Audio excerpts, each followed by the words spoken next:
si Pangulong Marcos Jr. ang nag-utos nito, abay mananagot siya sapagkat impeachable ground ang kanyang ginawa sapagkat pinagtaksilan niya ang sumpang ginawa niya bilang presidente ng bansa na pangalagaan at ipagtanggol ang interes ng bansa at ng ating kasarinlan.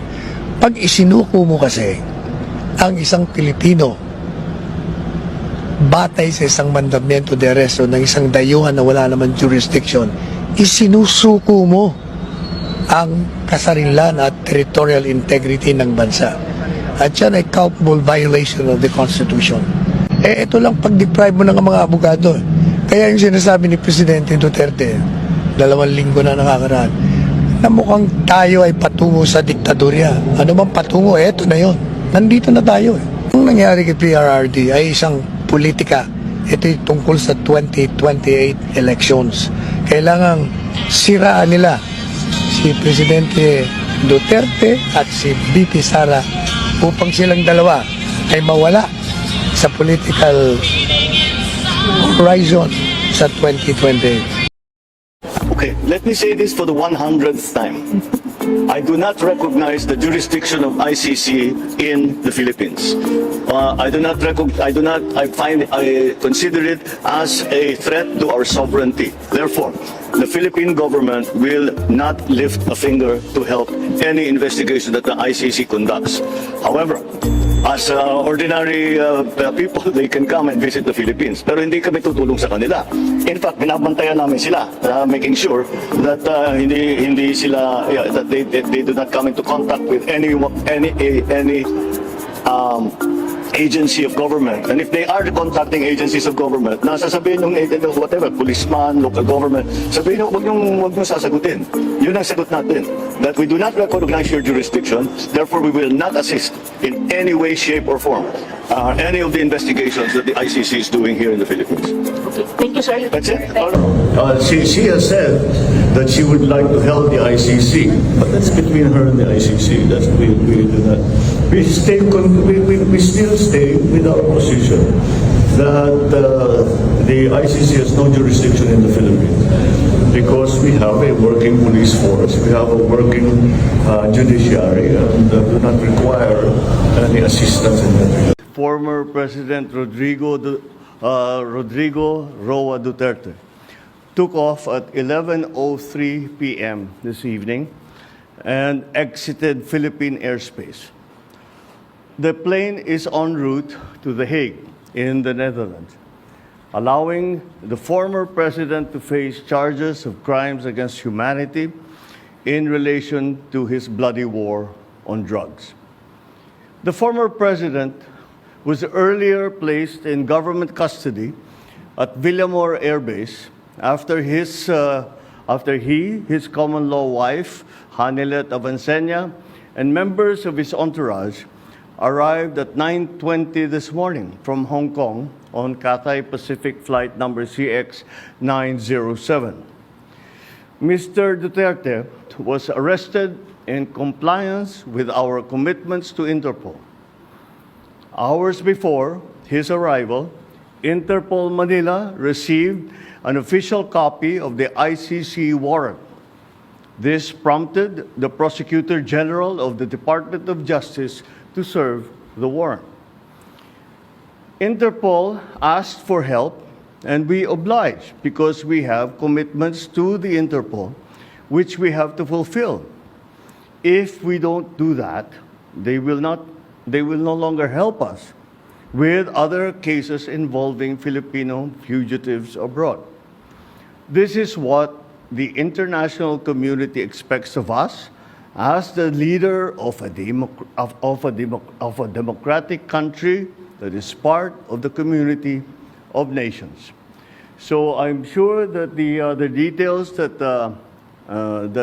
surround this what has happened today are familiar to you.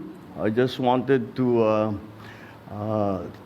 make very, very clear and give you the facts from for the departure of former President Duterte from the Philippines. Thank you. Thank you very much, Mr. President. Kanina po ay nagpaabot ng tanong ang mga miyembro ng Malacanang Press Corps at atin po itong sasagutin. Question number 1. Mr. President, meron po bang pisikal na kopya ng warrant of arrest laban kay dating Pangulong Rodrigo Duterte mula sa ICC? Oh, meron. This came in. Actually, it came in. I received it from Secretary Remulla. I received it at 3 a.m. last night, and I looked at it, and we went back and forth. 6:30, he wrote me again, and he said, "We have it already. We have the warrant of arrest from Interpol."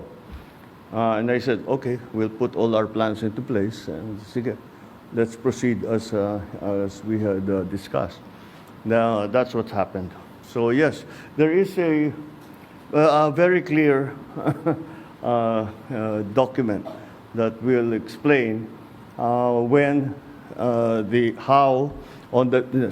that will explain the basis on how we conducted this arrest of former President Duterte. Sir, is it okay if we give them a copies of the arrest warrant, photocopies of the arrest warrant? Would that be possible? Do we have limitations on that? We have the limitations, but we can. We have here the SILG, who has been, of course, part and parcel of the entire operation. We will provide the PCO with a digital copy. It has been attested by the Secretary of Justice and the Department of Justice as a lawful and legal warrant. We will publish it after this press conference, and you can use it as reference. These are, it's very simple. It's a request to the Philippine government from Interpol to enforce the arrest warrant. And of course, we comply with our commitments to Interpol. We did not do this because it was derived from or it came from ICC. We did this because Interpol asked us to do it. And we have commitments to them, and we lived up to those commitments. Sir, thank you, sir. Second question, sir. Mr. President, sinasabi ng kampo ni PRRD na unlawful arrest daw itong ginawang pag-aresto sa kanya. Well, we followed every single necessary procedure. We had a very good basis on which to serve that warrant and to read him his rights. We followed all the legal procedures that are necessary. So I'm confident that if in further examination, you will find that it is proper and correct. Sir, third question from the MPC.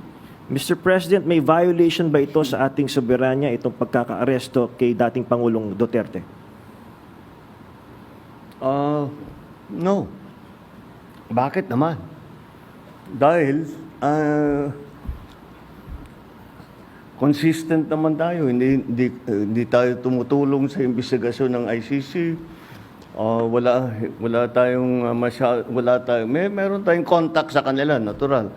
Pero no, not on an official level. We didn't help them in any way. The arrest that we did today was in compliance with our commitments to Interpol. It just so happened that came from ICC. But it's not because it came from ICC. It's because it came from Interpol. Pang-apat po na tanong, Mr. President, sinasabi po nila na ito ay political persecution lamang at may kaugnayan din daw sa 2028 elections. Okay, well, I'm sure sasabihin nila yan. But this case started in 2017 when we were still members of the ICC. And it was during the time of former President Duterte. So I don't see how that can be political persecution on my part because it was initiated before I even came into the picture. So that would seem. But once again, we have to recognize that, you know, of course, it's natural for people to put lalagyan ng politika, kulay ng politika. Pero sinundan lang natin yung ICC, yung Interpol. Wala tayong, hindi natin kinakausap yung ICC. Marami silang hinihingi sa atin ng mga dokumento, wala kaming binigay. Yun lamang, hindi natin mahindian ang Interpol. Pag sinabi sa atin, tulungan nyo kami, kailangan namin kunin itong taong ito.